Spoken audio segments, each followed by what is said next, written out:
All right, everybody, good afternoon. Time to do another Seattle Mariners check-in. They have now played 70 games. So we are closing in on the midway point of the season, and there's a few different angles to cover when you're talking about the Mariners right now. So I'm going to try to cover them in one video, but it's a little bit complicated right now. There's a few different things going on here, and there's no easy way to process this season so far. This video is sponsored by Prize Picks. So right now the Mariners are 36 and 34, so they have a winning record, and they are in first place in the division by a couple of games, not a huge amount, but a noticeable amount. And first, one thing that I want to say before I say anything else, because I want to be clear about something. I think this team deserves massive kudos right now because they have kept themselves in a pretty good position through a lot of injuries in the last several weeks. This is a team that probably should be closer to the bottom of the division when you look at how beat up they are. And given how small the margins are for this team on paper, the fact that they are surviving without Cal, JP, Donovan, now we're dealing with this thing with Matt Brash. I know that's recent, but it's still there.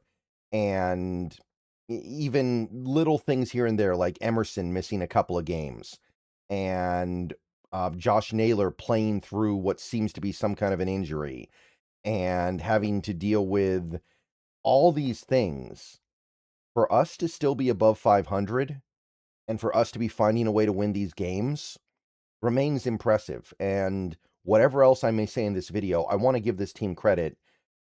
36 and 34 with all these injuries is beyond what I think any reasonable expectation was.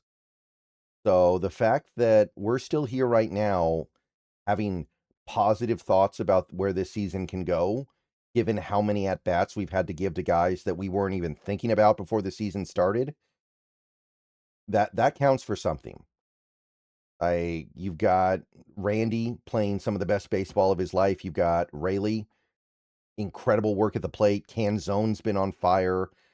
Garver has been workable. Johnny Pareda's actually been really good somehow, at least in the batter's box.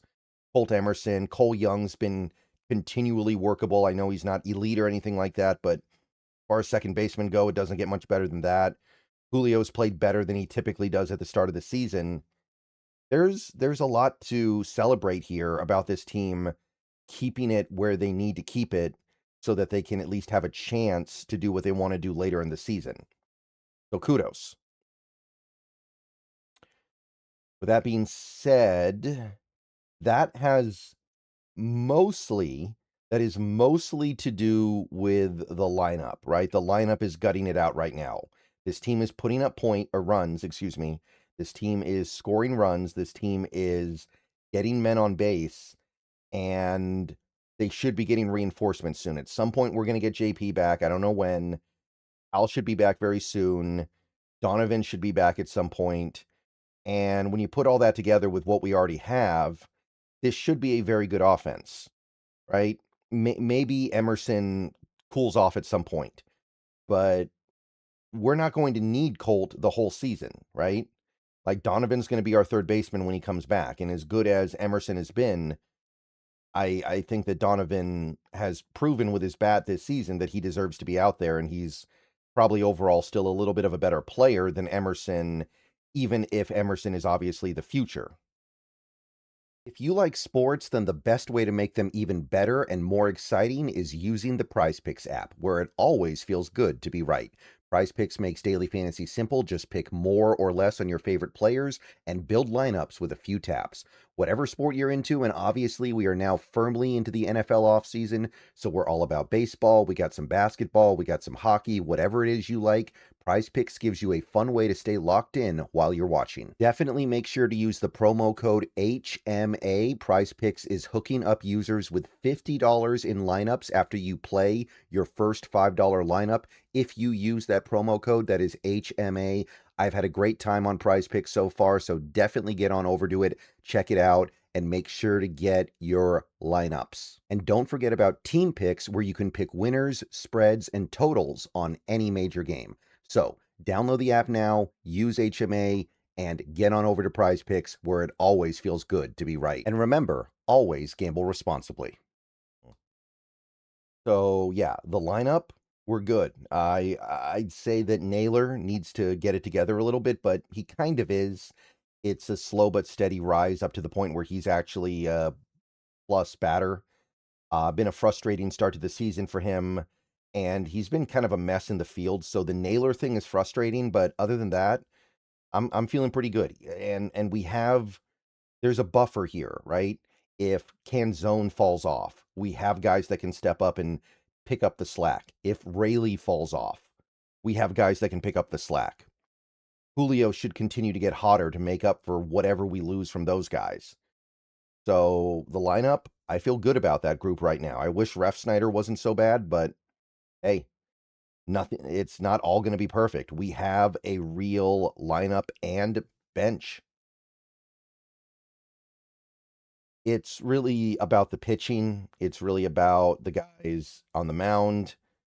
And this is where things are getting frustrating in a way that I don't know if we can necessarily fix, because there was a time where we as Mariners fans were thinking there was a world, a possibility of this team having a whole rotation full of ace level pitchers.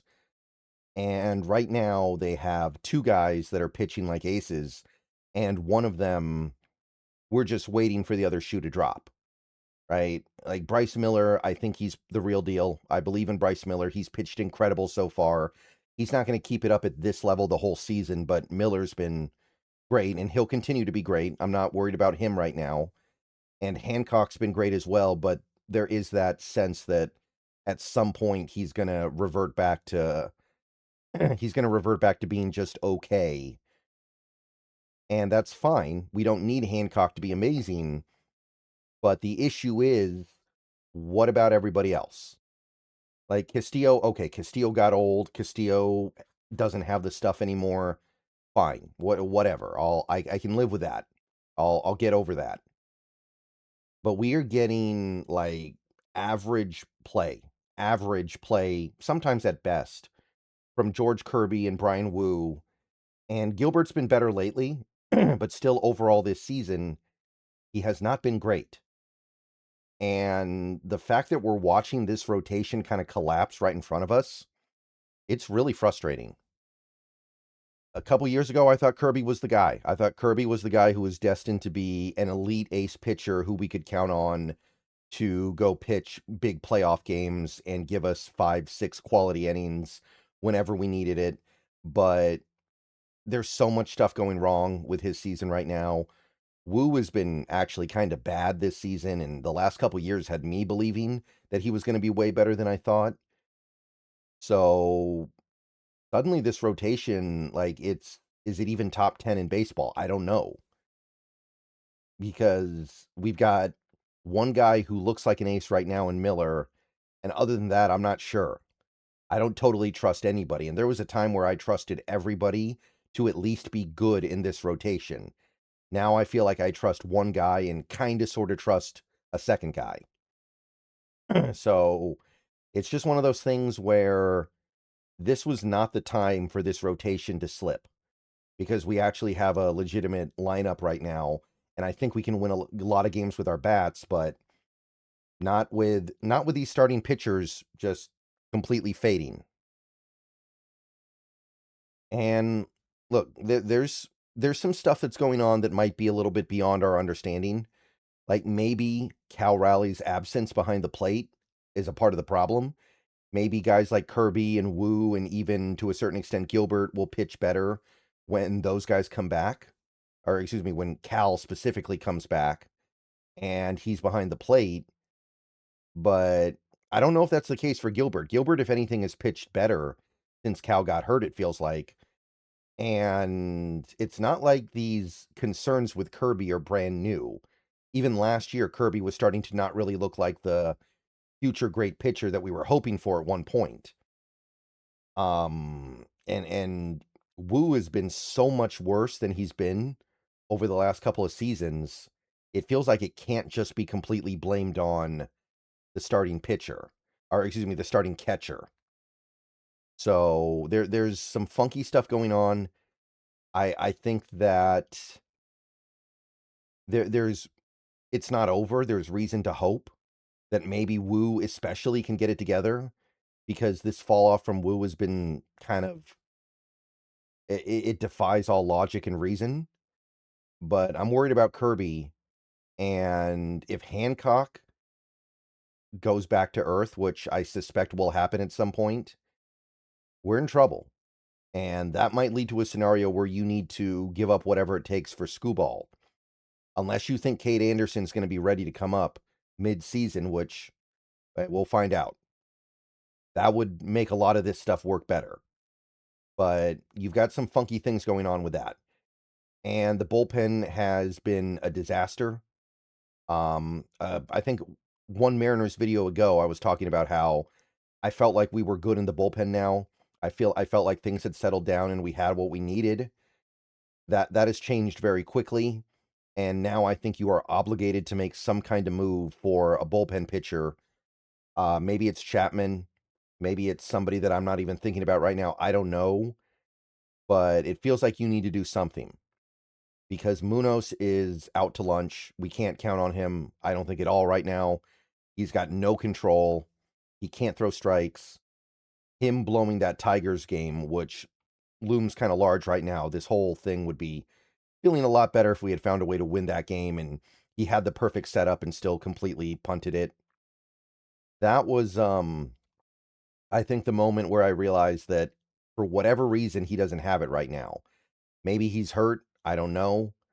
But it just, we can't count on him. And I can't believe I'm saying that, but we need to find a real closer. And Criswell's on the IL. Brash is on the IL. And you're working with so little right now. It almost feels like this Mariners team, because we don't get a day off today. We're playing the Nationals for the next 3 days. It almost feels like we need a forfeit day just so we can reset our bullpen and at least give us the opportunity to put our good bullpen pitchers out there, because there's been way too much given to guys like Alex Hopp and Nick Davila, and even Criswell should not be pitching high leverage as much as he has been. Like, this is getting kind of ridiculous. There's 3 guys in this bullpen that are healthy at this moment that we can count on: Bizzardo, Ferrer, and Spire, and that's just a really bad way to be running your baseball team, especially when your starters are shaky. Like, I know he recovered, but the other day we were looking at Logan Gilbert and thinking, okay, we need Logan Gilbert to go as deep into the game as possible, and he throws 33 pitches in the first inning. Yeah, he bounced back, but I think you got to add guys. Now, obviously, Criswell will come back, Brash will come back, but I don't think we can count on Munoz figuring out how to play baseball again this year. He might be cooked, and if he's not cooked, then he's probably hurt. But that is not the Munoz that I know from the last several years. And I think that's really about all that can be said. Like, I think it can be fixed. Maybe Cal coming back will make a difference. Maybe he'll call things behind the plate better. But there is this sense to me that you're going to have to actually make a move for something of note if you want to get this pitching staff back to where it needs to be. Because our offense should be good. It's not going to be good enough to overcome bad pitching. Very few offenses in baseball are, and this one's not. All right, see you guys later. Go Mariners. A lot of stuff to talk about. I am proud of the team. The team has done phenomenal in recent weeks to be where they are right now. As much as the vibes don't feel great right now because they've lost a few in the last week, the fact that they're still alive, the fact that they're first in the division and still with a winning record, yeah, that's awesome. But how are you going to address the clear issues here? Because this isn't just short-term stuff anymore, I don't think. This is a problem. All right, go Mariners. See you guys later.